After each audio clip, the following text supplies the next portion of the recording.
Hello friends, मैं आपको एक और नई अच्छी स्टोरी सुनाऊंगी।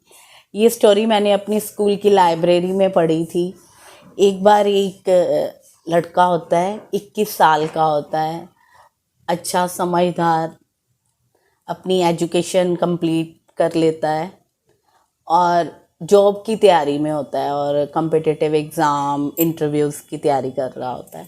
तो टाइमली जैसे फादर सबको समझाते हैं, उस बच्चे को भी रूटीन में रोज़ उसके पापा हर बात पे बताते रहते हैं, रूटीन में बातें समझाते रहते हैं, रूटीन के घर के कामों की भी, उसकी जॉब से रिलेटेड सब कुछ समझाते रहते हैं।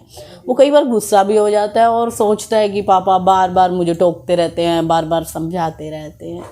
एक दिन क्या होता है कि उससे एक इंटरव्यू की कॉल आती है और इंटरव्यू जाने से पहले वो फिर अपने पापा को मिलता है कि पापा बाय, मैं जा रहा हूँ। और पापा फिर वही टिप्स और वही बातें समझाने लग जाते हैं। वो फिर स्माइल दे के पापा को चला जाता है और जहाँ इंटरव्यू हो रही होती है वहाँ जाता है। और उस ऑफिस में जाने के बाद उन्हें एक वेटिंग हॉल में बिठा दिया जाता है।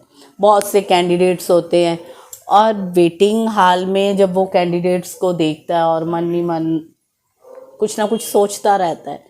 इतने में क्या होता है, एक पर्सन आता है और आके बताता है कि 10 मिनट के बाद आपकी इंटरव्यू है, रेडी हो जाओ। सब रेडी हो जाते हैं। वही पर्सन 10 मिनट के बाद फिर आ जाता है और बोलता है कि हमारे बॉस को कोई अर्जेंट मीटिंग आ गई है और उन्हें 2 घंटे के लिए जाना पड़ेगा और आपको वेट करनी पड़ेगी। जो वेट कर सकते हैं वो रुक जाओ, नहीं कर सकते चले जाओ।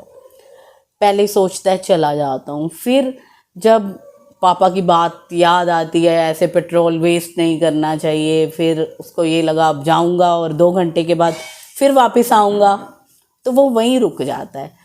उसके बाद रुकने के बाद उसे वेट तो करनी पड़ती है, इधर उधर अपना टाइम भी सब वहाँ बिताना पड़ता है। 2 घंटे बीत जाते हैं, बहुत से कैंडिडेट्स बैठे होते हैं, वो कुछ चले जाते हैं। एट लास्ट 3 कैंडिडेट्स रह जाते हैं।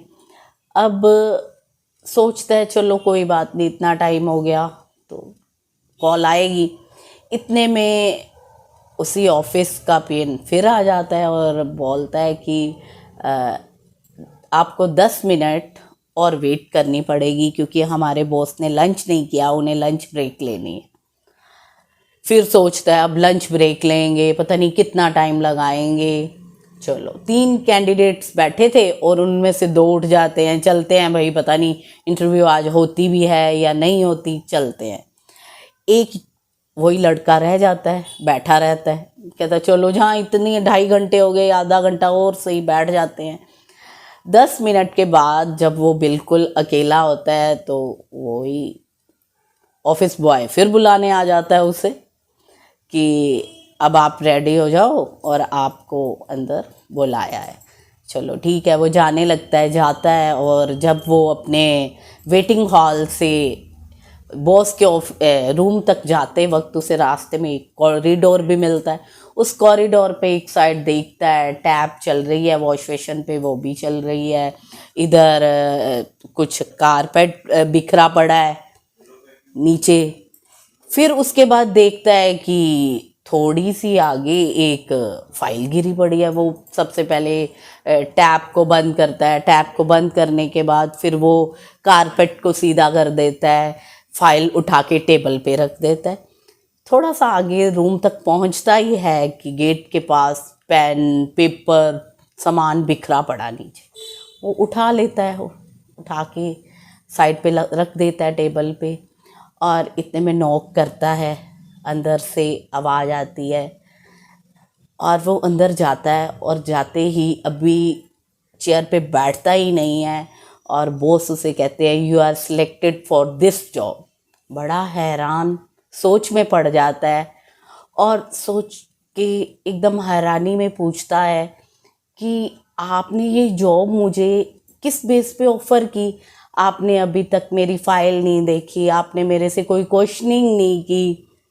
तो आगे से बॉस उसे रिप्लाई करते हैं कि हमें एक आप जैसे ईमानदार, होनहार, पेशेंस वाले व्यक्ति की ही अपनी कंपनी के लिए ज़रूरत है, जो हमारी कंपनी की केयर करे, हमारी अप्स डाउन्स में भी वो साथ खड़ा रहे।